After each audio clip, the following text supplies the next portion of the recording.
Terungkap alibi Tamara Tiasmara cek kondisi kolam renang sebelum Dante meninggal, sebut kebiasaan. Misteri kematian Dante yang diduga sengaja ditenggelamkan oleh Yuda Arfandi masih menjadi sorotan publik. Entah apa yang ada di pikiran Yuda Arfandi tega menghabisi nyawa calon anak sambungnya dengan begitu tragis. Bahkan nama Tamara Tiasmara juga ikut menjadi bulan-bulanan netizen. Tidak sedikit netizen yang menuding Tamara Tiasmara bersekongkol dengan Yuda Arfandi. Dikutip dari Tribungayo, Tamara Tiasmara secara jujur mengakui dirinya memang mengecek kondisi kolam renang sebelum Dante ke sana. Tepatnya tanggal 22 Januari, Tamara Tiasmara mengecek kolam renang tersebut. Menurutnya itulah adalah hal yang wajar dilakukan seorang ibu. Sempat tanggal 22 Januari, mengecek.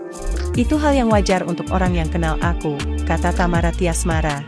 Tamara menyebutkan, sebagai ibu, dia kerap melakukan kebiasaan itu. Dante mau main playground saja harus cek dulu playgroundnya bersih atau enggak. Apalagi berenang, ujar dia. Dante sakit saja obatnya, diminum, per berapa menit harus aku catetin. Tetapi memang aku orangnya seperti itu, imbuh Tamara.